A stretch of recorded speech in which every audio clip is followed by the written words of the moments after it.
ఇప్పుడు జనరల్ ఎలక్షన్లు అవుతున్నాయి, స్టేట్ గవర్నమెంట్ అన్ని స్టేట్లు అవుతున్నాయి కదా.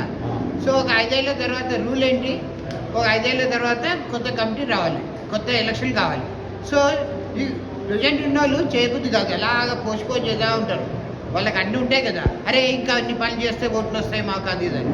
సో ఎక్కడొక్కడ కట్ ఆఫ్ ఎవరు చేస్తారు? కట్ ఆఫ్ సెంట్రల్ గవర్నమెంట్లో ఎలక్షన్ ఆఫీస్ వాళ్ళు డిసైడ్ చేస్తారు.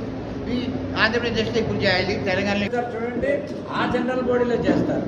ఇది special general body for elections. Me point నాకు అర్థమైంది ఏంటంటే ఈ ఉద్దేశం ఏంటంటే ఇంటర్వ్యూ పీరియడ్ చూసండి, ఈవేళ మీటింగ్ కండక్ట్ చేద్దాం, నోటీస్ వచ్చేలాగా మధ్యలో పీరియడ్ ఉంటుంది. ఇందులో ఈసీ స్టేటస్ ఏదన్నది ఆయన ఉద్దేశం. అదేంటంటే జనరల్గా మనం స్టేట్ ఎలక్షన్కి ఎప్పుడు గవర్నమెంట్కి ఎప్పుడు పవర్ పోతుంది, ఎలక్షన్ నోటీస్ వచ్చిన తర్వాత సేమ్ రూల్ వీళ్ళు అప్లై వన్స్. ఇందులో ఏంటంటే ఎందుకు ఉండాలి ఏంటిదంటే మిగిలిన మెంబర్స్ చూడాలి, మైక్ లేదు చెప్పేసారు కాబట్టి దాన్ని మీరు పెద్దగా చెప్పండి. కానీ నాకు ఉన్న 30 ఏళ్ళ అనుభవంతో చెప్పేది ఏంటి అంటే, హైదరాబాద్ వేరే గౌరీ సంఘాల్లో కాదు. ఇక్కడ ఒక మెంబర్ ఇటు 20 కిలోమీటర్లు అయితే అటు 20 కిలోమీటర్లు. గౌరీ సంఘానికి ఎవరు రారు. ఇది మొదటి ప్రాబ్లం. రెండో ప్రాబ్లం ఏంటిదంటే ఇక్కడ అందరూ కూడా ఏదో ఉద్యోగాలు ఈసారి ఈసీగా రాలేదు. సో నెక్స్ట్ టైం బ్యాన్ పెట్టి పిలిపిద్దాము ఏంటి, ఈసీ ఇద్దరు కలిపి మాట్లాడుకుందాము అని చెప్పారు.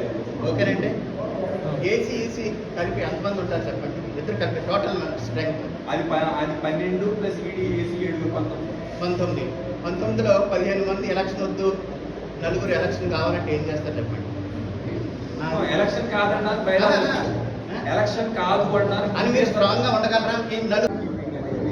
బాగా అంటే ఏంటి, మీరు డబ్బులు కట్టారు కానీ అది ఎప్పుడు గోచర్కి ఎవరు కట్ చేసినట్లేదు. లేదంటే మీ మెంబర్షిప్ అనేది ఏంటంటే ఎప్పుడైనా మనం ఏదైనా ఒక దానికి సభ్యత్వం తీసుకున్నాం అనుకోండి, ఏదో ఒక రిసీట్ తీసి మన దగ్గర పెట్టుకోవాలి. అలాంటి చాలా మంది దగ్గర లేవు. డబ్బులు అయితే ఇచ్చారు, ప్రతి పిక్నిక్కి వచ్చారు, డబ్బులు ఇచ్చారు, ఆ రిసీట్ లాంటి ఏం తీసుకోకుండా పోయారు. అప్పుడు ఏమైంది, అది అప్పుడు వేస్టెడ్ ఇంట్రెస్ట్. ఎవరు ఇంట్రెస్ట్ ఆడికి పని చేస్తున్నారు, ఈ నాకు పనిపోతాడా, ఈడు ఉన్నాడు, ఈ నాకు పని. ఇందులో ఏంటంటే పాతదానికి ఒక ఏరియా చిన్న మార్పు చేసుకొచ్చే సంఘం ఆపరేషన్స్ అనేవి సంఘం ఆపరేషన్స్ ప్రైమరీగా జిహెచ్ఎంసీ ఏరియాకి రిస్ట్రిక్ట్ అవుతాయని చేస్తున్నాం. ఈసారి జిహెచ్ఎంసీ ఏరియాకి రిస్ట్రిక్ట్ అవుతున్నాయి. దీని ఏమైనా ఇది ఓకేనా? ఎందుకంటే ఇప్పటిదాకా ఉన్నది ఏంటంటే ఇప్పుడు సంఘం ఉంది కదా, సంఘం యొక్క యాక్టివిటీస్ మెంబర్స్ వీళ్ళందరూ